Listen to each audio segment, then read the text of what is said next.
My name is W.O.M.A.N. I'm 22. I am from Raleigh, North Carolina. I chose ECU because it was a big, diverse school and I loved it. The first time I got on campus, I'm like, oh my gosh, this is home. You know, I mean, it was different. It was hype. It was fun. And I felt like I could be a person and at the same time be a student and not feel so weighed down by education. I could still be a person. First day of college was kind of like, oh my gosh, I'm free. My mom's gonna drop me off. Bye, you know, and I'm done after that. But it was definitely an eye-opener because when she left, I realized how much I needed her and I didn't have her the way I needed it. You know, not having my mom the way I needed her and not having my mom the way I wanted her emotionally, I think impacted the way I wanted to start W.O.M.A.N and the deep desire to start an organization that supported women and that gave them that sense of belonging and that sense of relationship for girls that didn't have it. And I think W.O.M.A.N is an opportunity to get in a circle of other women that may look like you or may not look like you and realize, well, what are the similarities you share as a woman with me? And I think that's the essence of W.O.M.A.N. You know, you have women. It's so many women. It's 60. I mean, like now we have 54 women in the organization.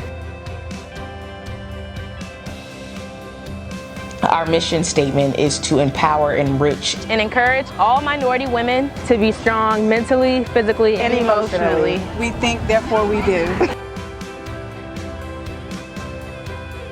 So I'm Anika Amoroso. I am a junior here at East Carolina. I'm originally from Queens, New York, but I live in Charlotte.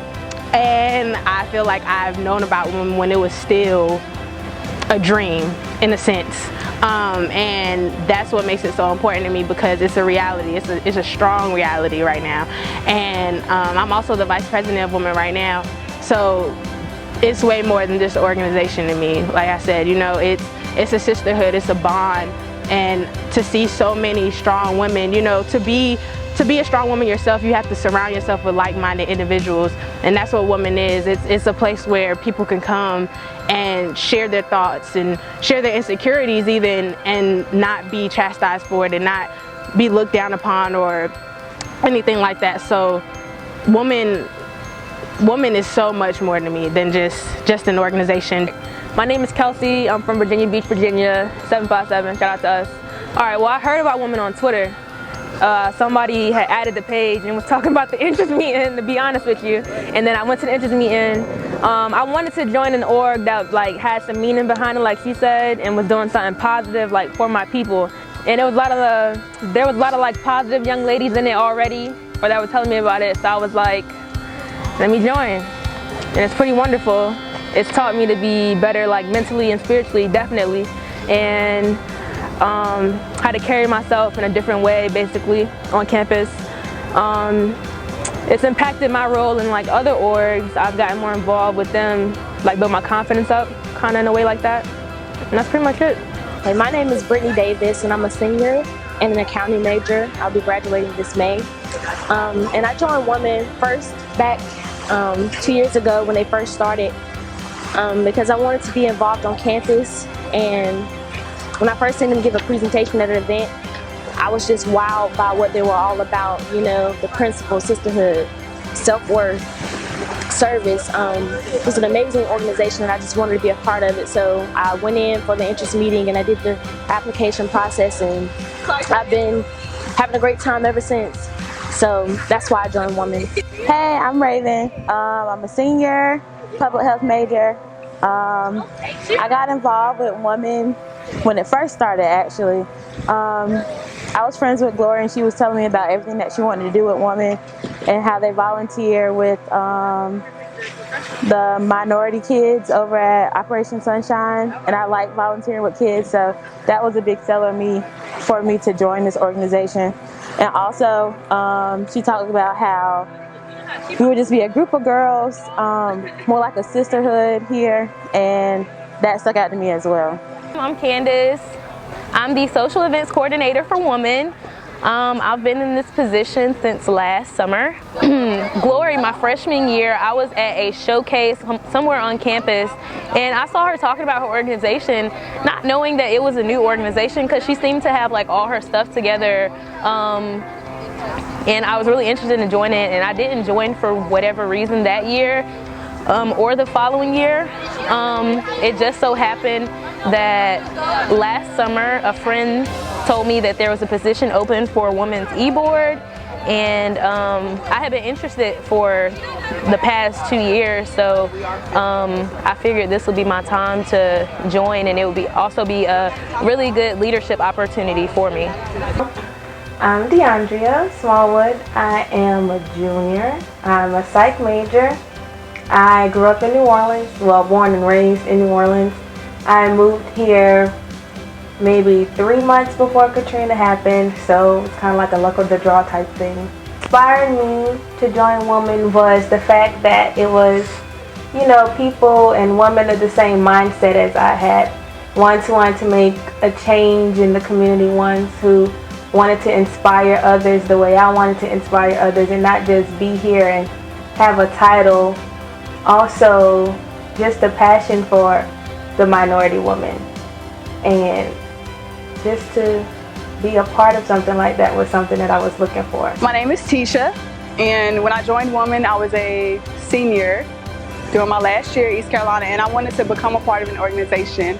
I wanted to be a part of an organization that was female-based, who not only serviced the community but also supported and uplifted its members, and I felt like that's something that I got out of W.O.M.A.N. In W.O.M.A.N, I found girls I could cry in front of. I found girls I could go to and talk to about my problems and know that I don't have to worry about it getting spread around campus or anything being drama-filled. I really enjoy being around women because they're such beautiful women. It's overall a great environment, a great organization, and we're doing great things around campus, and I look forward to seeing and coming back to ECU and seeing the difference W.O.M.A.N is going to be making.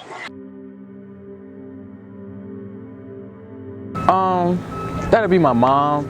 She's strong, she's persistent. She has like 6 degrees, and so she really pushes me in every facet of my life, like educationally, and just really letting me know. She lets me be me, but at the same time guides me, and I think that's like so difficult for a parent to let their child be themselves, and just doing that just allowed me to be a free-flowing person, and she keeps positive vibes, so that's real big. My mother, she's just like such a beautiful woman for so many reasons, but just a little bit about her.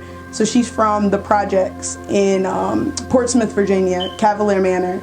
She's one of the most peaceful people. Like, this woman I've seen her get brutally like cussed out, all different things, and she still will just send somebody a Bible scripture, like just smile in their face. I wish I had that kind of peace. But she goes on to medical school at Harvard Med, and it's just like, for a black woman, one, and then two at that time, to go to Harvard Medical School, like, and she'll just tell me about things that went on, because she did go to like predominantly white institutions, and some of her stories that she tells me about are similar to things that I go through here at ECU, where sometimes the faculty is not on your side, sometimes no one in the classroom looks like you. There's just things you have to deal with personally and academically at the same time. But for her to overcome all that and still be successful, it just speaks volumes to me. Really my mom, because she raised me and my sister and put both of us through school, and put my sister through her master's degree through grad school, and she did it on her own. So I don't think I know anybody as strong as my mom. It was my grandmother, actually. I was raised by my grandmother since I was in the 3rd grade. She's my role model. She's always been. She's my support system. She's strong, empowered. I love her. That's my heart. The woman that I look up to, no doubts, no hiccups, whatever, and I think, and it's cliche, but it's my mother. That's the woman that I look up to. And her coming to America to have a opportunity, a better chance at financial freedom and all of that, she still worked her butt off, 3 jobs, to provide for 3 kids. It reminds me every day to be selfless and to be humble, and not to be, never ever to forget where I came from, and never ever to forget where I started. And, my mother got diagnosed with cancer 2 weeks ago, about 3 weeks ago. And it's been it's changed me as a woman. It definitely has changed me as a woman. And because you think about it, all this life you've given to so many people, and you've taken care of me, and you've given me all that I've asked for. I've never had to want. You can't blame, you can't blame anybody for anything, and I don't want to cry, but you can't blame anybody for anything, and she's a wonderful person. She's a wonderful person, and she doesn't have to go through what she's going through, but at the end of the day, it teaches me that someone can be so selfless and so helpful and beautiful and giving and graceful, and things can happen to them, and life can take them, and it seems like they've been defeated, but at the end of the day, whatever she's diagnosed with, whatever sickness she has, or whatever time that she doesn't have, she's still my mother. And at that point, no one else can be that for me, and that's why I look up to her in a lot of ways.